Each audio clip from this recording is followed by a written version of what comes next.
This old world may be sleeping, but we have been dreaming, dreaming of a brighter day.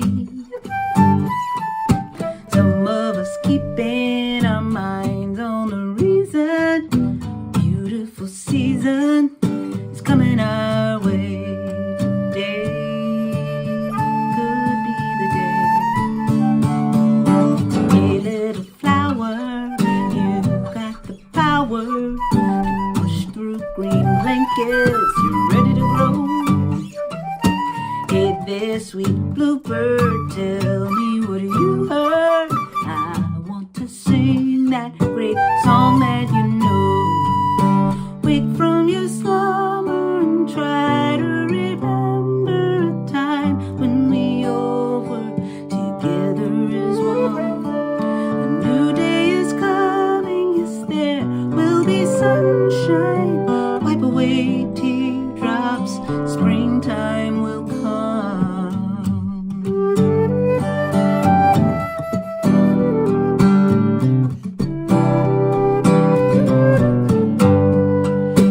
It's been so lonely, but that was only our chance to realize the love that we need.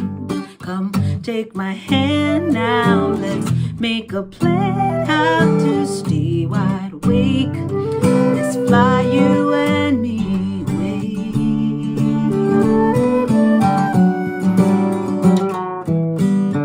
Wake from your slumber and try to remember a time when we all were together as one. A new day has come, tell me you feel the sun. Wipe away teardrops, springtime has come.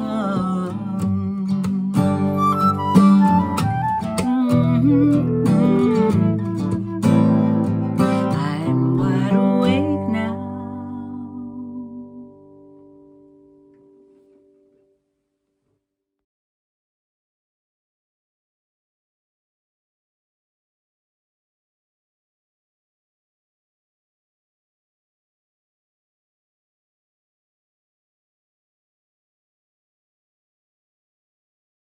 Let us begin by offering greetings to the seven directions, acknowledging the world in which we live. We turn to the east,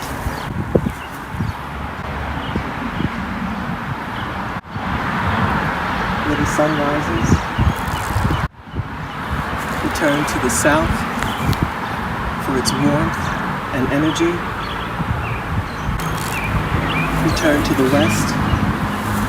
That is where wisdom lies. We turn to the north to honor our ancestors. We turn to the earth and bless her always. We reach before the sky for all the gifts that he brings us. And we pray for the spirit that is within each of us.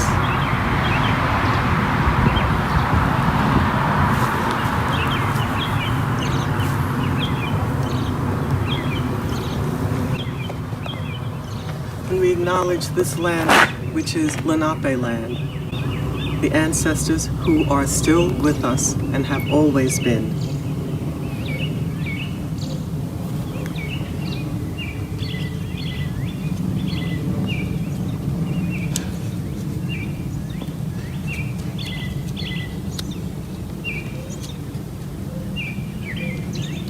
May their wisdom teach us that what we do impacts the seventh generation to come, so that they may again grow strong and lead us to wisdom. And now we will light the chalice. Chalice is, of course, a symbol of our Unitarian Universalist faith, which looks to embrace the eighth principle. principle that recognizes diversity, multiculturalism, and asks us to seek out ways to end white supremacy.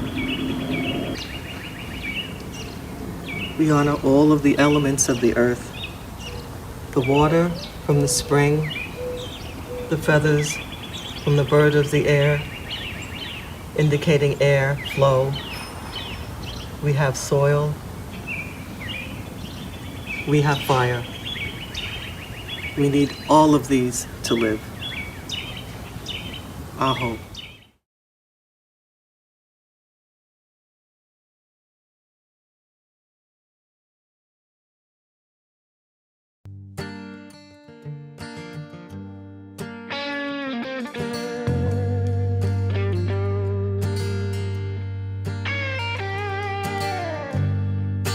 Put out the fire, put out the fire, put out the fire, our house is on fire.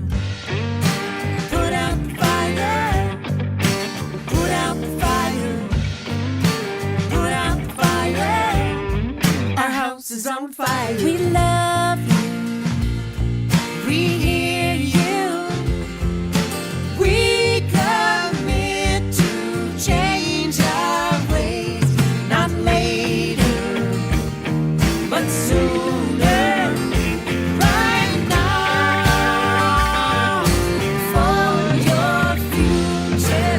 Youth can't wait, put out the fire. Women can't wait, put out the fire. Blind can't wait, put out the fire. Our house is on fire. For our children, put out the fire. And their children, put out the fire. And their children, put out the fire. Our house is on fire. For songbirds, for clean air, for the ocean's amber blaze. Not later, but sooner, right now,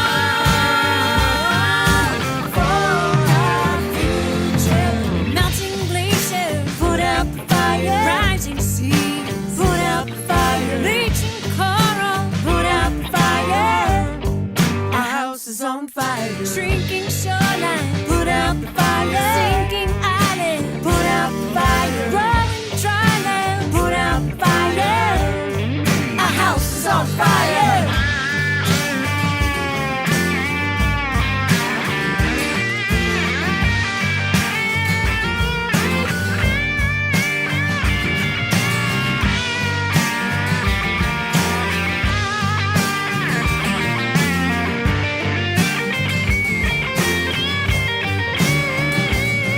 Let bees live, let trees grow, let the snow fall where it may. Not later, but sooner, right now, for the future. Right now, for the future. Right now,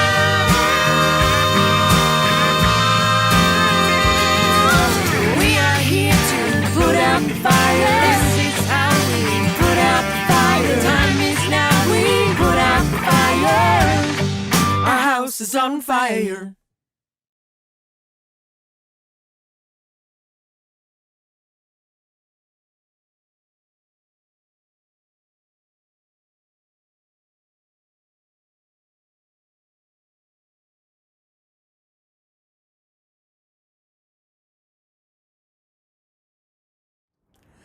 Hello, I'm the Reverend Elizabeth Mount, and I'm here to tell you about the sweet story of Honeybee. So on a bright and beautiful day in the land of might have been, where the land sings and the animals talk just as plain as you and me, a young honeybee was just waking up from their sleep. Now this honeybee was a drone.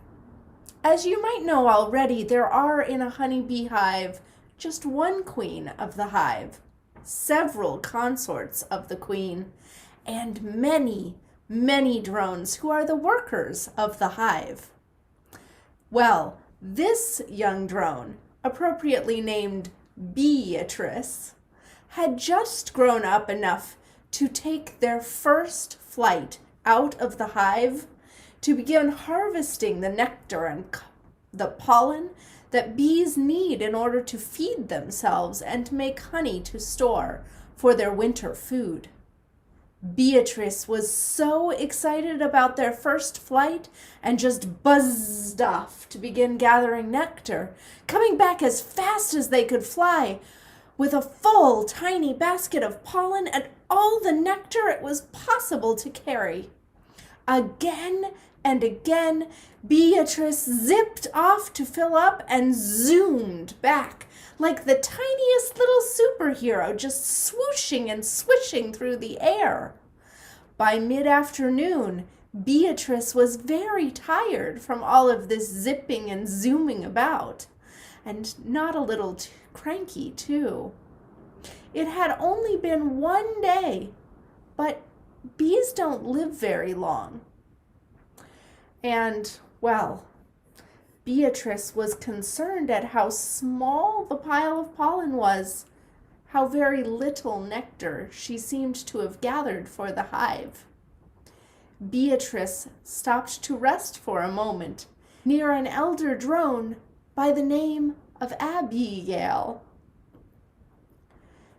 One drop, and not even a big drop, Beatrice pouted. Yes, one small sweet drop, Abigail replied, but in a much different tone of voice. Yes, it looks small, and in your entire life, you'll probably gather no more than enough nectar for 1/12 of 1 teaspoon of honey.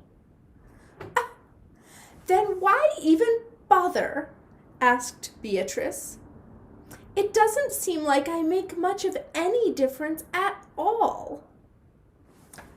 Well, said Abigail, if we all gave up, then what would happen?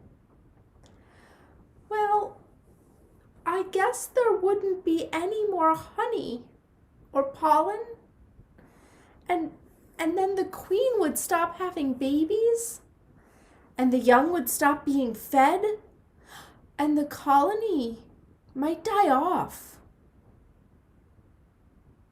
That's right, said Abigail. You only make a small bit of honey, but that small amount, and my small amount, and all of our drone comrades together, we make as much as 6 or 10 gallons of honey every year.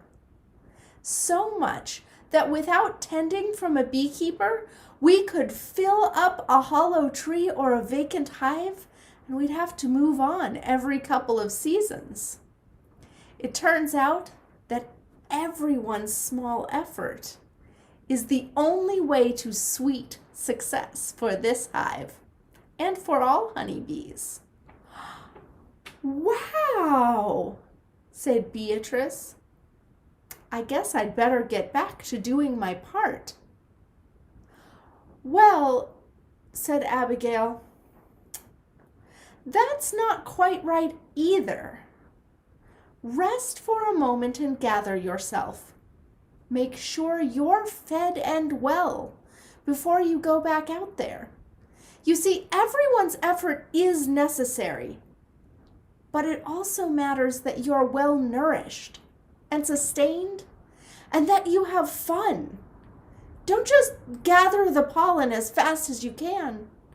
Stop to smell the flowers too. You'll be happier, and the whole hive will benefit from it because you'll be part of a whole community that's healthy and well. Oh, said Beatrice, but Don't we need to get as much honey as possible for the winter? Abigail paused a moment, because this was a tender lesson to impart. The answer is yes, and, really, said Abigail. The truth is that honeybees only live for a few weeks, and neither you nor I will perhaps ever see the winter time. But what we gather and how we choose to be in this time, that will leave a legacy for the future, and we'll teach the bees who come after us how to be a bee. And with that, Beatrice understood, and Bee and Abby shared a tiny cup of tea, sweetened with an even tinier drop of honey. And they watched the wind and the sunshine play over the flowers before going back to work, a bit wiser and better for their conversation. I hope this story makes you feel a little wiser and better and more ready to be a part of your community of resilience. Blessed be.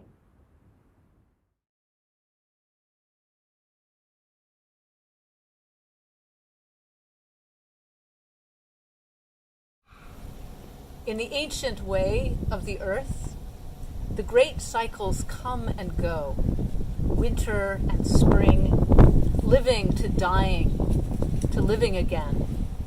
Winter trees awakening, insects coming out of their long sleep in last year's leaves, hawks courting on the wing, making wild love in the spring sky. Exuberant blooms reminding us that life comes back again and again from death and brokenness. In this time, at all times, may we remember, we are not the owners of this earth. We are not the stewards of this earth. For all our power to destroy, we are merely children, children of the great cycle, children of the ancient ways. May we find the humility to accept our true place, to lean down to the cold ground and kiss the soil, to lie on our backs in the green grass and let the earth hold us at last, as she has always held us, life after life, change after change. Earth made us who we are, bipedal mammals who speak and laugh, but also whose delusions of grandeur lead us to think that we matter more than we do. The earth is waiting for us to wake up. May the earth lead us back into right relationship with all her children, from centipedes to mountains. I call upon the earth herself to help heal us from our confusion and re-enter the sacred dance with outstretched hands.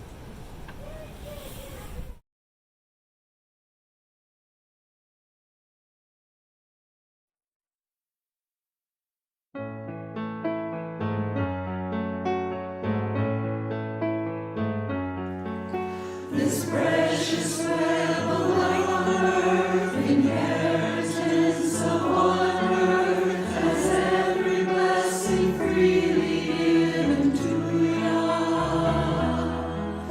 It is a fragile, holy ground, a treasure to be handed down, our overflowing hearts sing hallelujah. Hallelujah.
Today we have taken inspiration from Greta Thunberg, who is a young Swedish female autistic climate activist whose speech at the World Economic Forum in 2019 inspired the song by Emma's Revolution, Our House is on Fire. Here is an excerpt of Greta's speech. Our house is on fire. I'm here to say our house is on fire. We have to stop the emissions of greenhouse gases, and either we do that or we don't. You say that nothing in life is black or white, but that's a lie. A very dangerous lie. Because either we prevent 1.5 degrees Celsius of warming or we don't. Either we choose to go on as a civilization or we don't. That is as black or white as it gets. Greta is clear. She is practical. I respect it. Greta says we must shift nearly every aspect of society urgently to attempt survival as a species on this planet. But what is stopping us?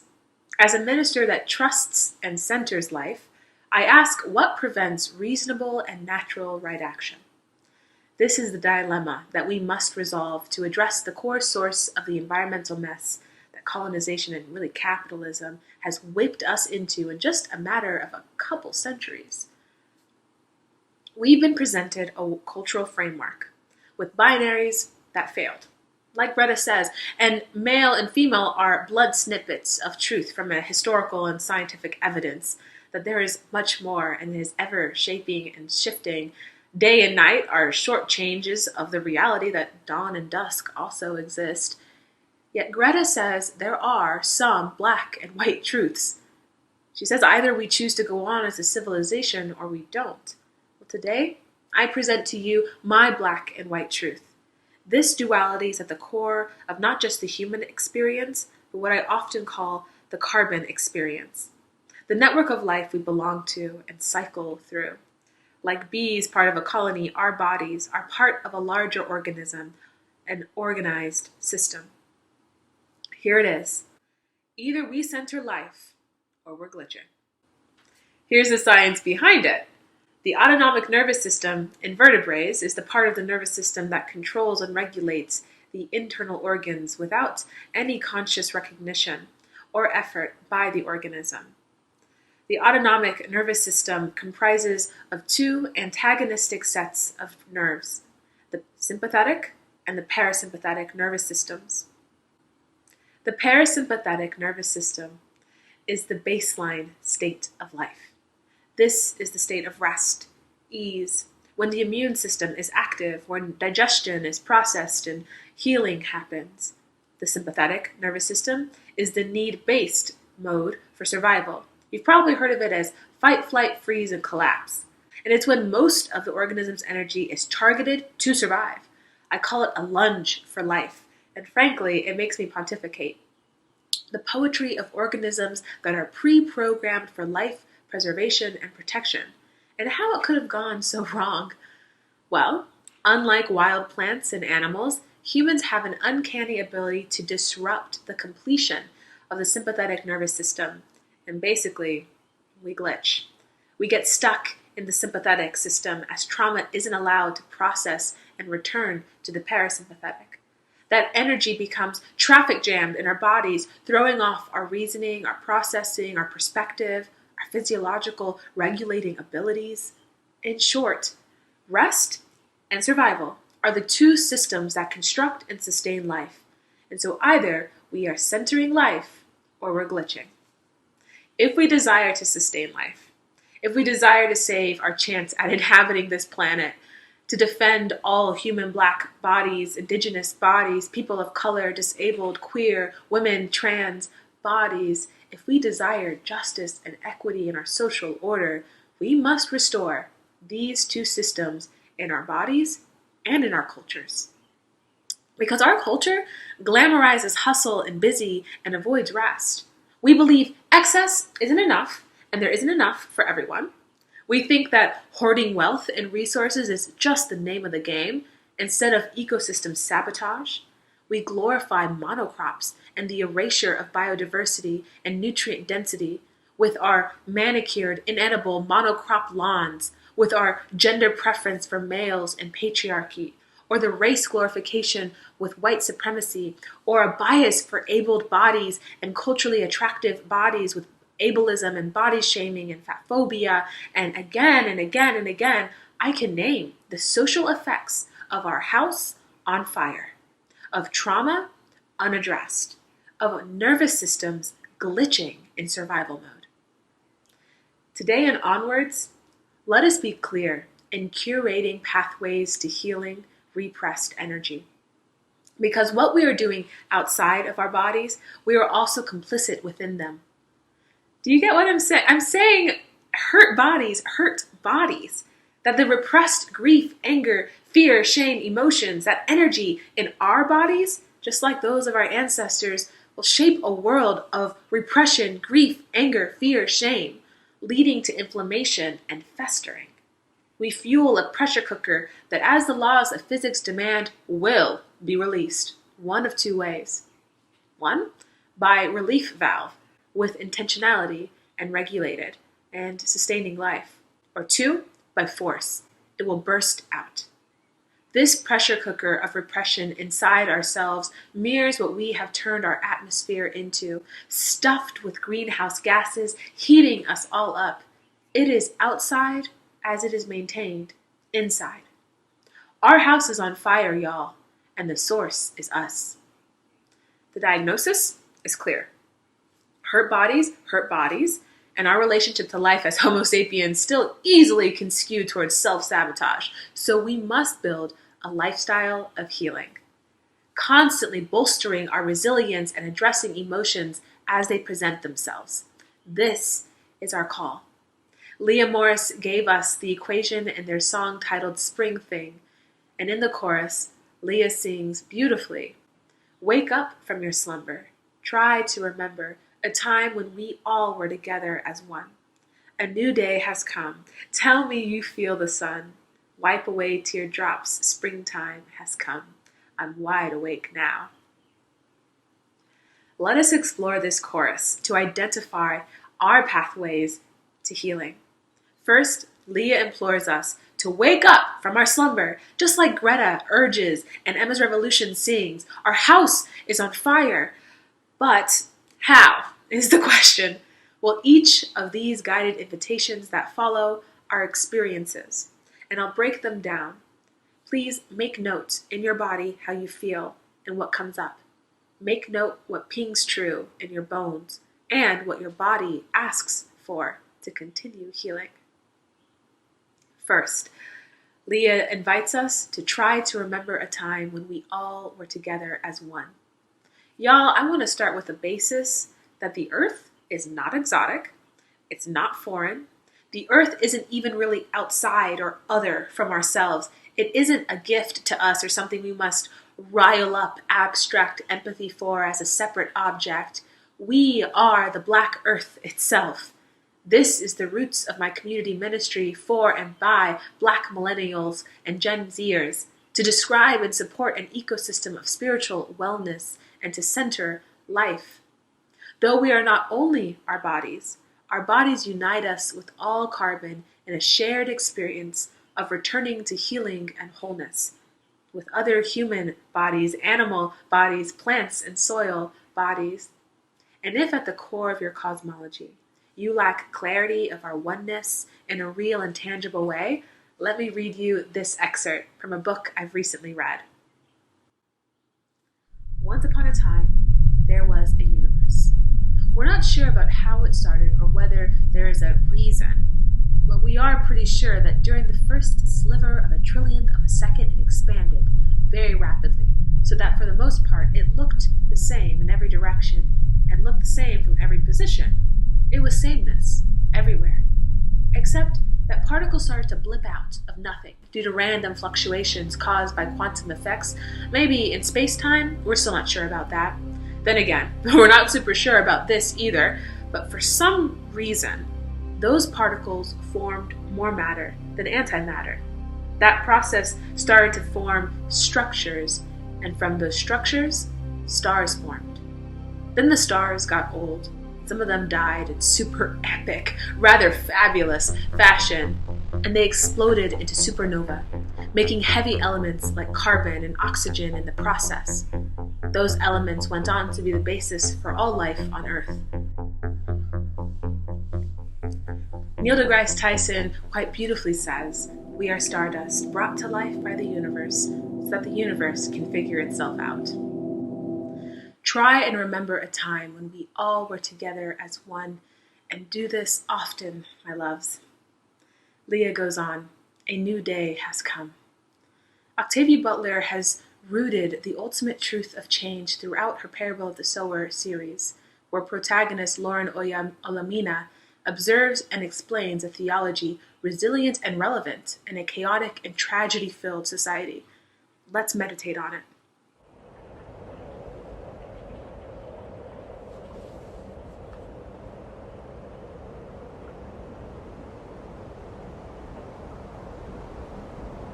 All that you touch, you change. All that you change changes you.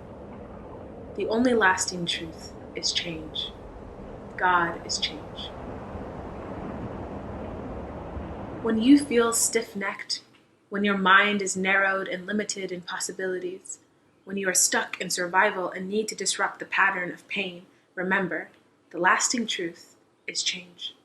We consciously and unconsciously shape change, and change consciously and unconsciously shapes us. Whether for the better or worse, change is promised in the forecast. A new day comes. So now, what can we do with it? When Leah sings, "Tell me you feel the sun," I hear them asking us to remember in the midst of change, in our bodies, the shared blessing of pleasure. That ease and rest, the liminal space where we heal and restore our souls. So let me tell you a memory I revisit often to tap my body into ease and the parasympathetic. A few years ago, I visited friends in Trinidad, and one day we were hiking and searching out waterfalls in a lush, dense, and vibrant forest. I left my shoes in the car, and walking barefoot in a jungle brought me more present, humble. We climbed over trees and crawled under branches. We walked alongside and in the river, sometimes laughing, sometimes silent. When we got to the waterfall, I gazed at the top hundreds of feet above us. I swam out and sat under the falls, and hundreds of gallons of water shook my body and cleared my mind. I slipped back into the pool, crafted by nature, filled with the crashing water, and followed my body's instinct to float on my back. In moments that felt like forever, with my ears under the water, I could hear the waterfall churning, my heart beating, engulfed in life, vibrant and pounding, and I felt ecstatically connected.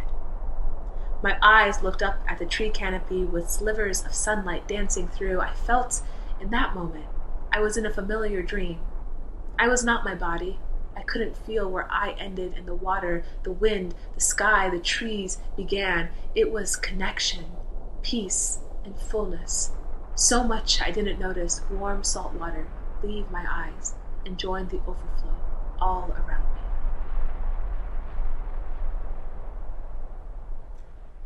Beloveds, to one another and most importantly, to your body, tell them when and how you feel the sun. Revisit it. Draw from this embodied well that needn't run dry. Next, Leah reminds us to wipe away teardrops. I hear in the harmony and lyrics the imperative to process our trauma. I'm not asking if you've exposed your nervous system to tragedy porn regularly, or if you slump under the weight of existential terror and anxiety with your friends. I'm not asking us to attempt centering life via shame or fear. When I ask, have you wiped your tears? I'm asking, have you explored self-sabotage trauma responses in you? It may very well be overwhelm or shame or terror. Have you sat with love and curiosity for your frenzy? Have you listened to the anxiety behind your desperation to flee? Have you ritualized and strengthened with practice your tolerance and skills for managing discomfort, even though you've learned to deny and avoid conflict like a pro? Have you sat with your anger until it revealed fear or sadness? Then, have you stayed as your body, your carbon-made, life pre-programmed body, witnessed as it processed the obstacles to wholeness and digested stuck and festering emotions? Have you gathered the wisdom from your bones and made an altar for them? Have you been with the pain human society has feared facing for centuries and survived, returning with the sureness that life returns to life? Woe ya ya. Have you wiped teardrops, beloved? If not, make haste in building a lifestyle of healing so you can install a pressure valve in your body, not only for this accumulated and the upcoming traumas that you will experience in your life, but also for all that is stored and eager for release from your ancestors who forgot or were obstructed from the way to healing. This is our teleological imperative, first to flourish, and second to heal any obstacle to flourishing. Finally, Leah sings, "Springtime has come, I'm wide awake now." In short, rinse and repeat. This is a lifestyle of remembering and returning, of processing and acknowledging. It is the motion from rest to survival and back again that we access the fullness of our life force energy.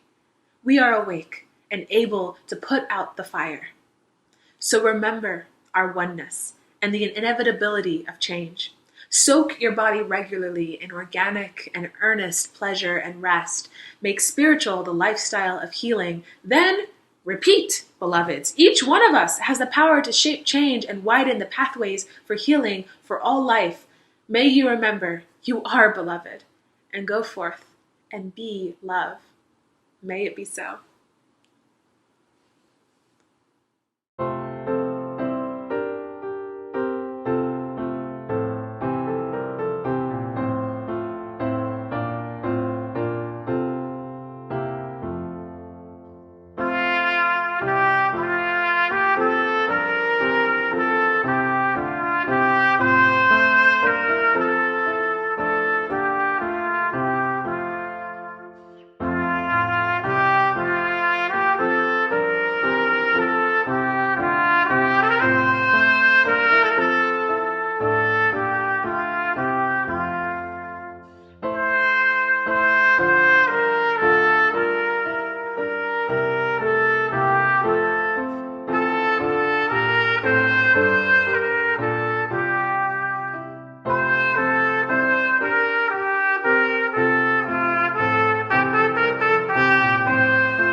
Hello, and thank you so much for including this special offertory for the UU Ministry for Earth in your community worship service this morning.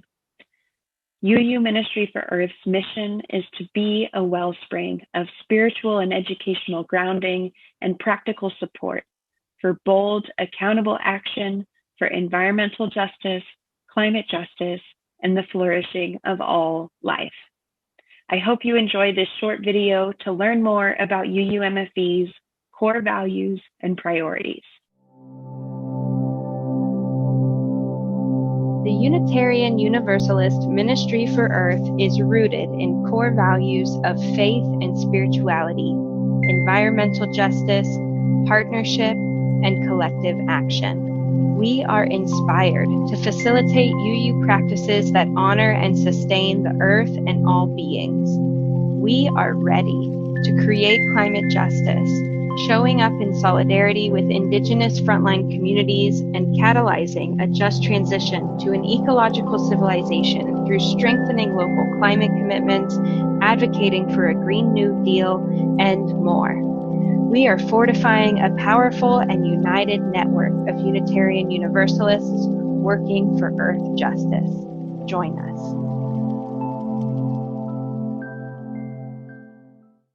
Your support for this ministry is so important. The relationship between humanity and our living earth is in crisis. How we navigate this time and these next few decades will impact all life for generations and centuries to come. Our moral principles and living tradition of this faith call us to be among the change makers, working together to heal, working together to end oppression and exploitation of all kinds, working together to restore balance and respect for the great web of life of which we are just a small part. Our offertory for UU Ministry for Earth will now be collected. Please give generously, and please know that your gifts are gratefully received and will be put to immediate use to serve this greater purpose and calling. Thank you.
All living substance, all substance of energy, being, and purpose are united and share the same destiny.